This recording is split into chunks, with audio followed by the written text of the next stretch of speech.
Hello, welcome to my channel. అందరూ ఎలా ఉన్నారండి? ఎవరైతే మన ఛానల్ని ఫస్ట్ టైం చూస్తున్నారో ప్లీజ్ సబ్స్క్రైబ్ చేసుకోండి. అలాగే ముందుగా వీడియోకి అయితే ఒక చిన్న లైక్ అయితే ఇవ్వండి ఫ్రెండ్స్. మీరు ఇచ్చే లైక్ అనేది చాలా సపోర్టింగ్గా ఉంటుంది. అండ్ మీ లైక్ వలన మీరు ఇచ్చే లైక్ ద్వారా నా వీడియో అనేది మరికొంతమందికి రీచ్ అవ్వడం జరుగుతుంది. So please like and subscribe my channel అండి. సో ఇంకా ఇది వచ్చేసి మండే రోజు వ్లాగ్ అనమాట. ఇంకా నాకు కుదిరినప్పుడు ఇంకా వీక్లీలో 2-3 వీడియోస్ అయితే ఖచ్చితంగా పోస్ట్ చేస్తానండి.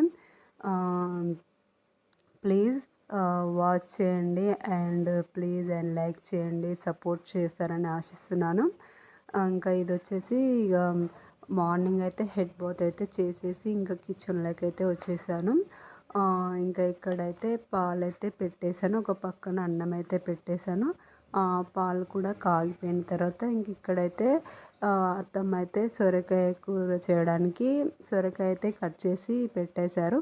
ఇంకా నేను దాన్ని అయితే ఇంకా కుకింగ్ చేస్తున్నాను అన్నమాట, సొరకాయనైతే.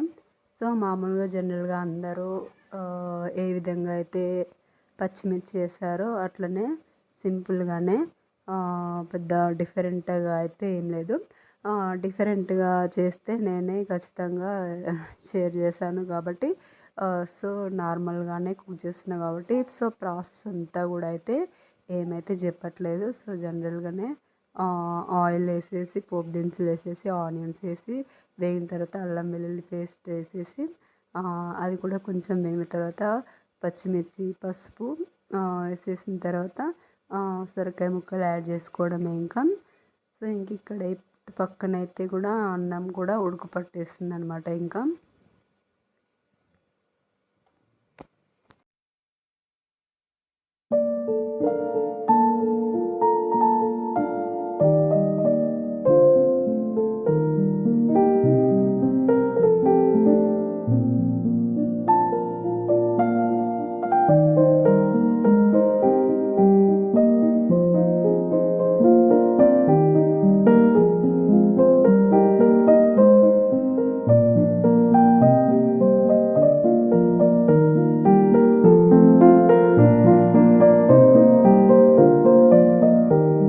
ఏంటంటే రాత్రి మిగిలిపోయిన అన్నం కొంచెం ఎక్కువగా ఉండే, సో ఇంకా దాన్ని అయితే పోపు చేద్దామనేసి అంతా పొడి పొడిగా చేసేసి అందులో అన్నానికి సరిపడా ఉప్పు అల్లం వెల్లుల్లి పేస్ట్ అయితే కలిపేసి అయితే పెట్టేస్తున్నాను. సో నేను డిఫరెంట్ స్టైల్లో అయితే పోపు అన్నం చాలాసార్లు చేసిన అండ్ వీడియోస్ కూడా చాలాసార్లు పెట్టిన అనమాట. సో ఇంకా అందులో కావాల్సిన ఆనియన్స్ కానీ పచ్చిమిర్చి అవన్నీ అయితే కరివేపాకు అవన్నీ అయితే ప్రిపేర్ అయితే చేసి పక్కన పెట్టుకున్నాను. సో ఇంక ఇక్కడ అన్నం అయితే కూడా దమ్కైతే వేసేసాను అనమాట.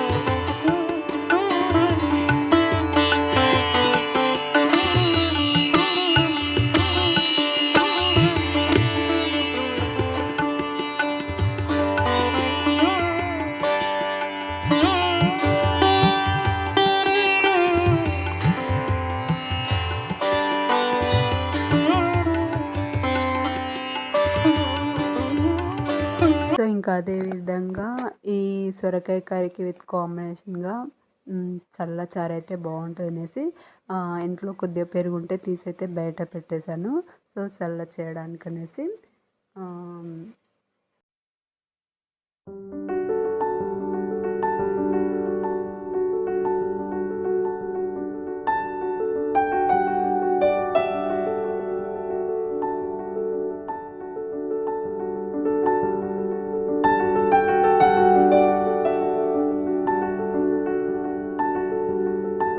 ఇక్కడ అన్నం తాలింపు కోసం అయితే ఒక గిన్నె పెట్టుకొని అందులో ఆయిల్ వేసేసి ఇంకా జీలకర్ర కొంచెం మినపప్పు వేసాను. ఆ తర్వాత కొద్దిగా పల్లీలు అయితే వేయించుకొని కట్ చేసుకున్న ఆనియన్స్ కానీ పచ్చిమిర్చి కానీ కరివేపాకు కానీ 1 బై 1 అవన్నీ అయితే వేసేసుకున్నాను అనమాట. సో రెగ్యులర్గా ఎట్లా వేసుకుంటామో అవన్నీ వేసేసుకొని పసుపు వేసేసుకొని ఇంకా ఈ అన్నం వేసేసుకొని కొంచెం కలిపేసుకోవడమే ఇంకా.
అంతా కంప్లీట్ అయిపోతుంటే ఇంకా పూజ గదిలోకి అత్తమ్మ అయితే ఇంకా పూజ గది అంతా శుభ్రం అయితే చేసేసి ఇంకా దీపారాధన అయితే చేసిందనమాట. ఇంకా మొత్తం మీద దీపారాధన అయితే చేసేసి కొంచెం అంత దేవుడికి నైవేద్యం కూడా పెట్టేసింది. ఇంకొక కొబ్బరికాయ ఉంది. ఇంకా అక్కడ తులసిమాత దగ్గర అగరబత్తులు పెట్టడానికి వెళ్తే ఇంకా మా పాప కొబ్బరికాయ కొడతా ఉంటుంది. సో ఫైనల్గా అత్తమ్మ కొబ్బరికాయ కూడా కొట్టేసింది అనమాట. సో ఇది వాటి బ్లాగ్ నచ్చిందని అనుకుంటున్నాను. ప్లీజ్ లైక్ చేయండి. ప్లీజ్ సబ్స్క్రైబ్ మై ఛానల్ అండి.